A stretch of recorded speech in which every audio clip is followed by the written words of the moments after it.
Okay, wow, you've sent in some really interesting stuff for this deep dive. It's all about glass, but not just like the science of it or anything. Yeah, it looks like we're going kind of deep, exploring glass as a metaphor, using art and philosophy and stuff. We've got art history excerpts, something about Zen and art, even a YouTube video analyzing a watercolor. That watercolor sounds like a good starting point. It's called simply Glass. Yeah, Have you had a chance to watch the video? I did, yeah. And it's trippy. The word glass is written in huge letters, but get this, the letters are made of glass objects themselves. Oh, I see that. Like, they're not just painted letters. They're formed out of, like, images of glass thing. Exactly. There's a tall drinking glass, hmm some sort of pyramid shape, and even these architectural bits like columns, all distorted and kind of melded together. So right away, we've got this play between solid and fluid, clarity and illusion. Sounds like it's setting the stage for what we're going to be talking about. Right. Because on the surface, glass seems so simple, so everyday.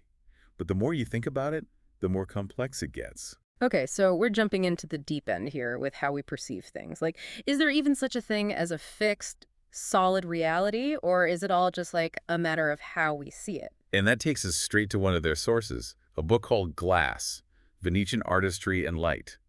I mean, Venetian glass is legendary. Right, and for good reason. It's so intricate, so delicate, but at the same time, surprisingly durable.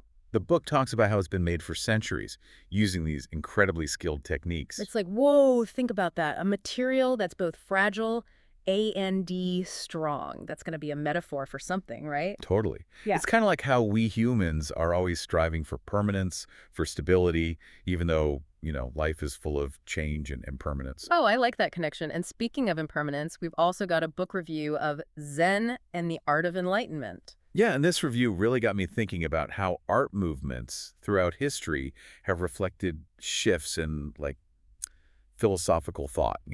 Oh, totally. You can trace a line from realism where the focus was on depicting the world as realistically as possible. Right, to Impressionism, which was more about capturing, like, a feeling or a fleeting moment. And then you've got movements like Expressionism and Cubism, which were even more about like breaking down those traditional ways of seeing things and putting the emphasis on individual perception. And it's that idea of direct experience that the book review links to Zen, right? Like instead of just reading about Zen, you're supposed to experience it directly through meditation and stuff. Exactly. It's about engaging with the world directly and letting go of those like preconceived notions. And what's really interesting is how this idea of direct experience ties into another one of the sources, the I Ching. Ever messed around with that? I've heard of it, but to be honest, I don't really know much about it. Oh, it's wild. It's this ancient Chinese book of wisdom, and it uses a system of symbols, kind of like a philosophical tarot deck, to offer guidance and insight. So like you ask a question and it gives you an answer. Not exactly. It's more about gaining a deeper understanding of your current situation and how to navigate the changes that are happening. Because that's the I Ching's whole thing, change.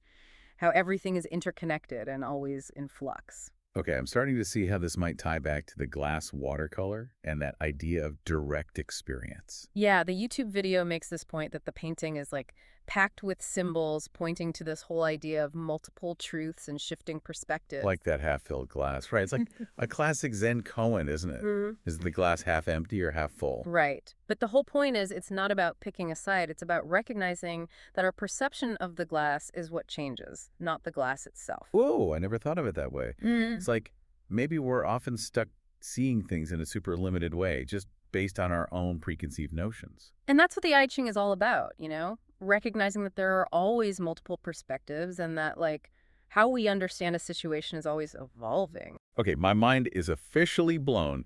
I'm starting to see how all these pieces fit together. Yeah. The glass as a material, the symbols in that painting, Zen philosophy, and now the I Ching.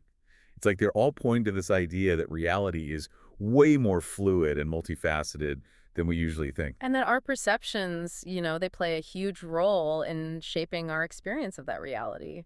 I am definitely rethinking how I see things now. Yeah. We haven't even gotten to the pyramid and its reflection in the watercolor, which the video also connected to the I Ching. Yeah, we should definitely unpack that in part two. It's a lot to process, I know. But it's so fascinating. So, yeah, to be continued. All right, so that pyramid and its reflection, right, in the watercolor, I'm still thinking about that. The YouTube video linked it to the I Ching and something about inner truth. It's kind of sticking with me. Yeah, it is a powerful image. You've got the pyramid, which, is a symbol of stability and permanence, but then its reflection in the water, it's all wavy and distorted. It's like, which one is the real truth? That's exactly what I was wondering. And the videos said that this relates to hexagram 61 in the I Ching, inner truth. And the point is, both the real object and the reflection. They both hold truth, but neither one is the absolute truth. That's pretty trippy, right? It is, but it fits perfectly with what we were talking about earlier, with the I Ching and its emphasis on change and having multiple perspectives. Right. Like the pyramid's reflection is showing us that even things that we think are rock solid truths, well, they can look completely different depending on where you're standing, your vantage point. It's like that saying, where you stand depends on where you sit. And that's a good way to think about it. Your perspective shapes your reality. Totally. And that brings us back to the Zen philosophy thing, right? That book review about Zen and the art of enlightenment. It was all about how true understanding comes from experiencing the world directly, not just relying on like what you already think you know. Right on. And it seems like this glass watercolor, it's kind of inviting us to do the same thing, to engage with it directly, question our assumptions, and be open to multiple interpretations, not just one right answer. But okay, doesn't that make things kind of, I don't know, isn't it a cop-out to say everything is subjective? Like, if there's no one right answer, how do we actually make decisions or, function in the world? I hear you. I hear you. It's not about saying there's no objective reality at all, but more like our perception of that reality is always going to be colored by our own experiences, our biases, beliefs, all that. Okay, that makes more sense. Yeah. So it's more about being self-aware and open-minded, not just saying anything goes. Exactly. And that glass watercolor with all its distorted reflections and fluid forms, it's like a constant reminder that we need to do that self-reflection, be open to other possibilities. It's almost like the artist is saying, hey, don't take anything for granted. Look deeper. Question what you see. And then the I Ching adds this whole other layer with its emphasis on change and how everything is interconnected. For sure. The I Ching is embrace the fact that things are always in flux. Change is a natural part of life, and everything is connected. See how that ties in. Okay, I think I'm getting it. So we've got this watercolor that's telling us to question our perceptions and be open to multiple truths. We've got Zen philosophy encouraging us to have those direct experiences and let go of rigid thinking. And then the I Ching is reminding us that everything changes and it's all interconnected. But how do we actually apply this stuff to our everyday lives? It all sounds very heady and theoretical. That's the challenge, right? Bridging that gap between big philosophical concepts and actually living them out. I think one way is to start by just being more mindful in our everyday lives. When you say mindful, what do you mean? Paying attention to what's happening right now in this moment without judging it. Noticing your thoughts, feelings, sensations without getting swept away by them. Yeah. And approaching everything with this sense of curiosity and openness rather than clinging to what you think you already know. So it's like instead of just going through our day on autopilot, we're trying to be more present and aware of everything that's going on, both around us and inside us.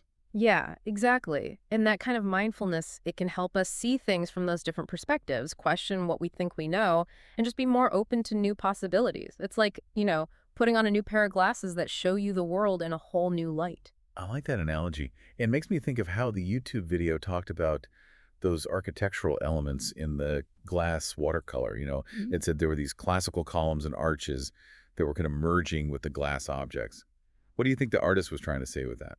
That's a good question. Remember how that book, Glass, Venetian Artistry and Light, was talking about the connection between the painting and Venetian glass festivals? Yeah, yeah. And how Venetian glass blowing is so famous for its artistry and those incredibly detailed designs. Right. And Venice itself is known for its amazing architecture with all those beautiful arches and columns everywhere. So by putting those elements into the painting, I think maybe the artist was creating a link visually between Venetian glassmaking and the city's heritage. It's like the painting is celebrating both the art form and the place where it came from. Totally. And it's saying that glass, it's not just a material, it's a way to create art and beauty, and it's deeply connected to the history and culture of Venice. It's amazing how much depth and meaning can be packed into just one image. It really is like a whole world in itself. And that's the beauty of art. It can transport you to different places and times, and it can really get your imagination going in ways you might not expect. But it's not just about art, right? It's how we interact with the world around us, too. It's funny. When I first sent in these sources, I honestly thought we were just going to be talking about glass. But we've gone so much deeper than that. We've talked about art, philosophy, how we perceive things, even the nature of reality. It's a lot. That's the magic of a deep dive, right? You never know where it's going to take you. And I'm so glad I took this journey with you. I Mhm. feel like I've learned so much and like broadened my horizons in ways I didn't expect. But I also feel like we've only just scratched the surface. Oh, for sure. There's always more to explore. So, Yeah. what's next? Where do we go from here? I think the next step is to take all these insights, all this stuff we've been talking about, and actually apply it to our own lives. What do you mean? Well, we talked about how glass is this metaphor for how we perceive things, how art can make us question what we think we know, and how Zen philosophy is all about seeing the world with fresh eyes. Now it's time to put that into practice in our own lives. So you're saying we should look at the world like it's a work of art, always looking for deeper meaning in those two different perspectives. Exactly. And we got to cultivate that same kind of openness and curiosity that we've been using during this whole deep dive. I love that. It's a challenge to see the world in a new way, be more mindful, and just embrace the fact that reality is always changing. Yes. And who knows what we might discover along the way. This has been an incredible deep dive. Thank you so much for guiding me through it all. It's been my pleasure, truly. And thank you for bringing these sources. They're so thought-provoking. I can't wait to see what other, like, hidden treasures we find in future deep dives. Me neither. The possibilities are endless. I think we've covered a lot of ground today, Mm-hmm. but I'm sure there's more to unpack, even with these sources. We'll have to save that for another time. Definitely. This deep dive has given us a lot to think about. Well, that about wraps up another deep dive. Until next time, keep exploring, keep questioning, and keep diving deep. That phrase, from the video about the Festival of Venetian Glass, it just sounds so, I don't know, magical, like a celebration of like light and fragility and all that. It really does, and I think it speaks to how transformative glass can be. It's this material that we can shape into these incredible works of art, but it's also, well, fragile, impermanent, just like life when you think about it.